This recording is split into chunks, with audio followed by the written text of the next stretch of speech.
Assalamualaikum and hi.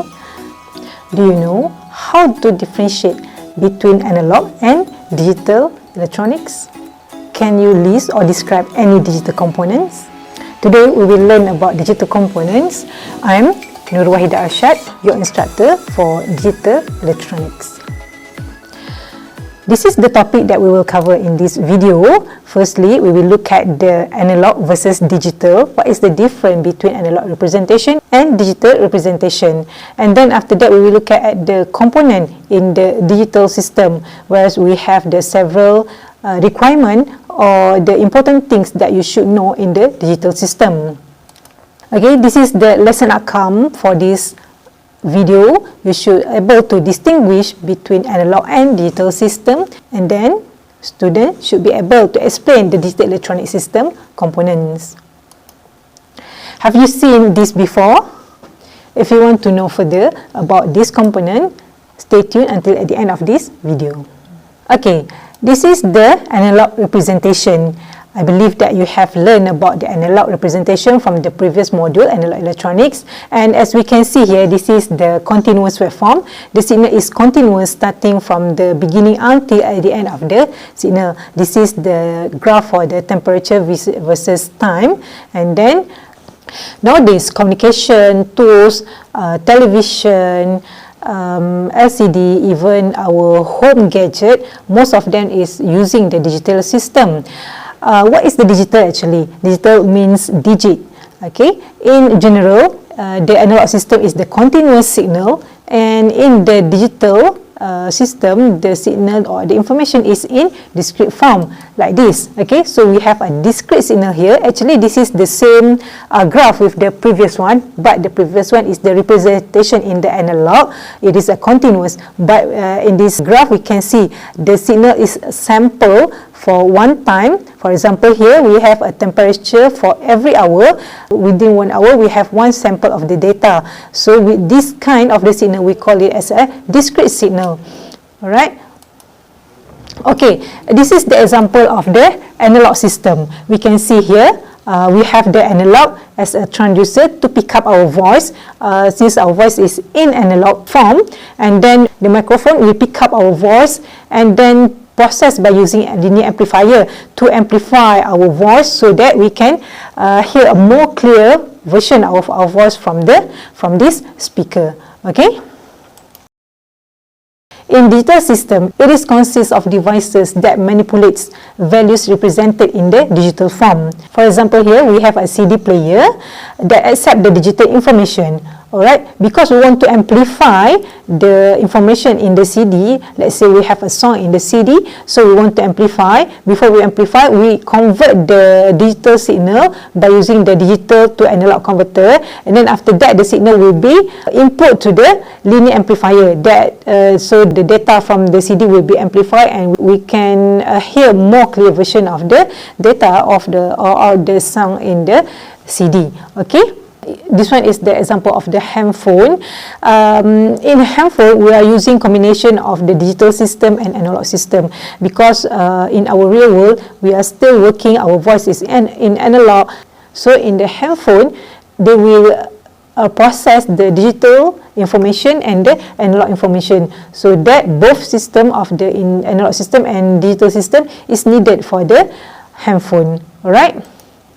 Okay, what is the advantage of the digital system? Alright, the firstly is it is easier to design, and then easy storage of information, because we sample the data. The data is in discrete form, so it is easy for storage of the information, and then it is easy to maintain accuracy and precision. Programmable operation. The digital system is less affected by noise. So what is mean of the less affected by noise? Okay, for example, if we have an analog signal like this one, let's say this is a voice for someone, or a voice from a song from Siti Nurhaliza signal, alright, and then let's say we have a noise here. It will affect the original voice. For example, we have the data in the digital system like this one. Okay, and then if there is noise here, Okay, since in digital we sample the data, let's say in between this range until this range, we will say that the value is 1.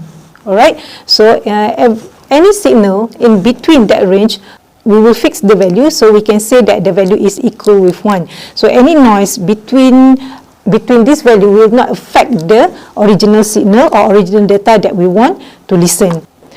Okay, next, the advantage of the digital system is more digital circuitry can be fabricated on IC chips. What is the IC chip? I will explain later.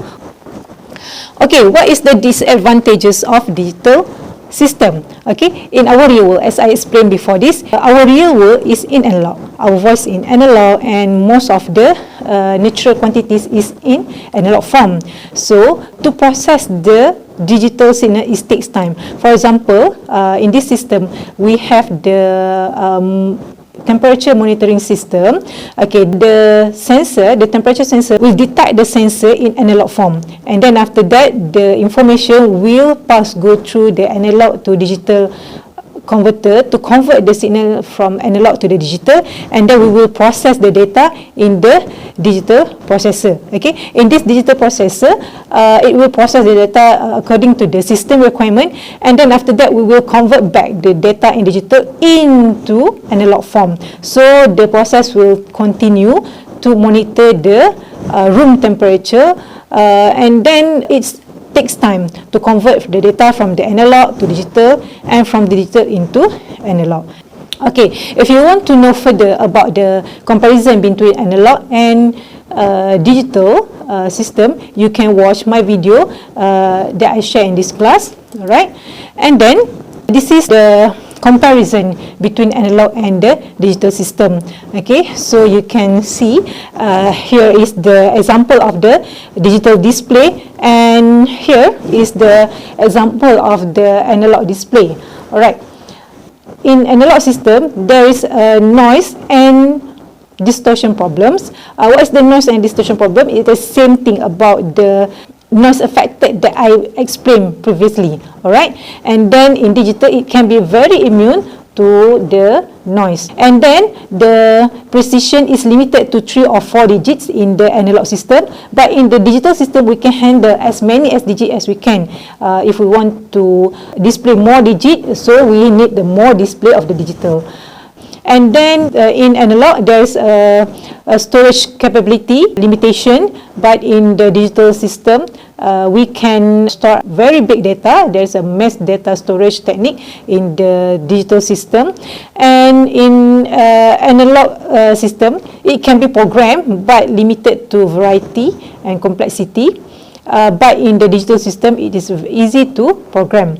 And then usually the analog system is simple, but in digital system it can be very complex because we can fabricate the digital circuitry, because we can fabricate from 10 to a million number of logic gates in one digital circuitry. Alright, so let's go to the next topic, digital system components.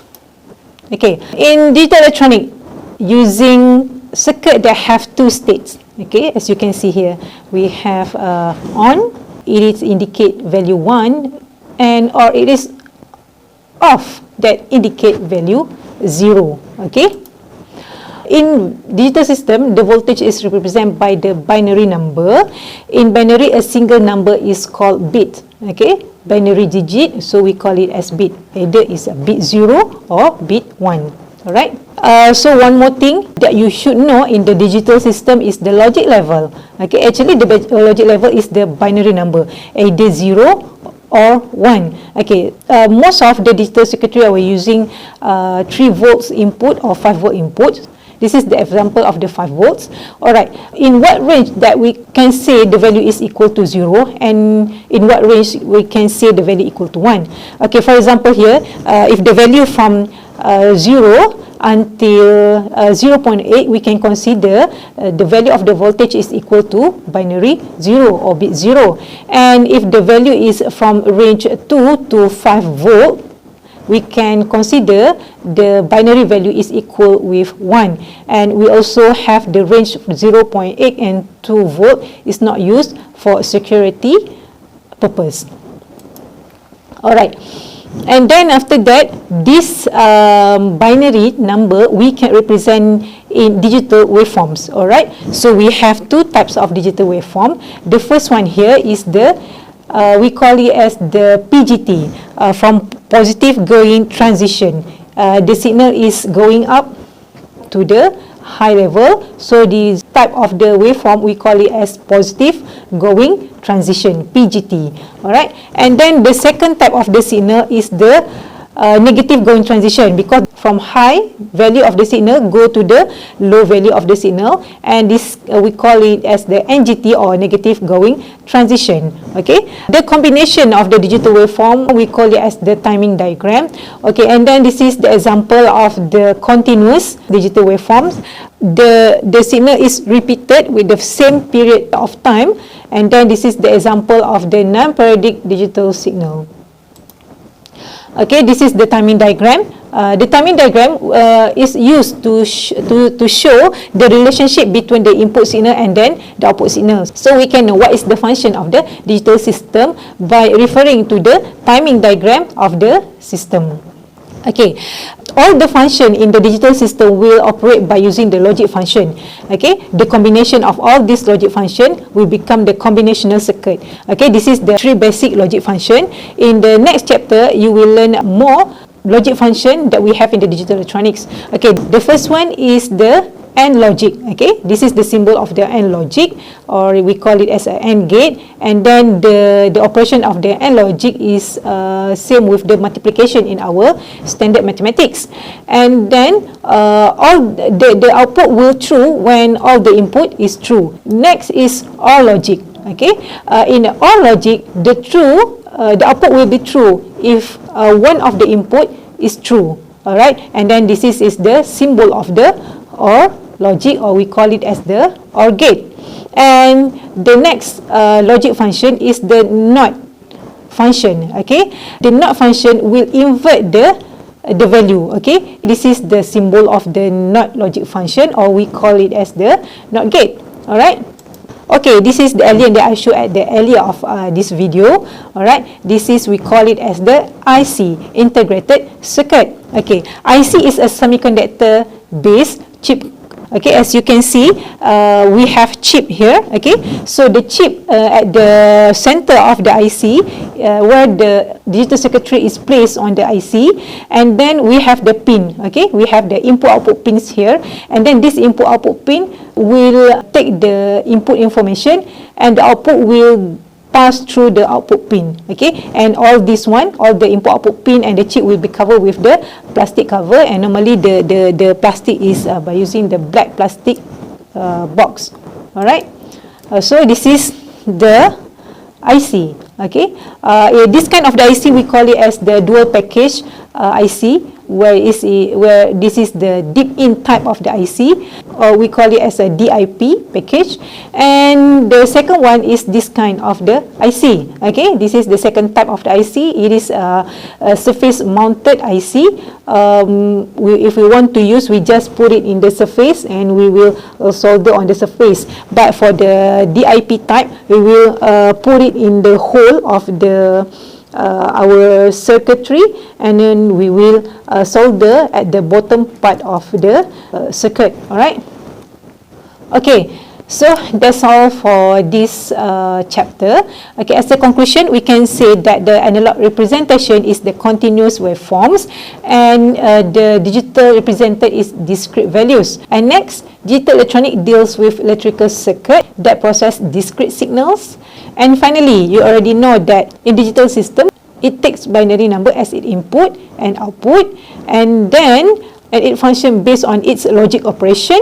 And then for the complex digital circuitry will be fabricated in the integrated circuit. Okay, hopefully you learned something today from this class. Okay, before we stop, there's something I want to share with you. Sesiapa yang menjauhkan diri dari sifat suka mengeluh, maka ia mengundang kebahagiaan. Ini adalah kata-kata daripada Abu Bakar As-Siddiq. Jadi, itu saja untuk kelas kita pada hari ini. Saya Nur Wahidah Arsyad, jumpa lagi pada kelas akan datang. Assalamualaikum.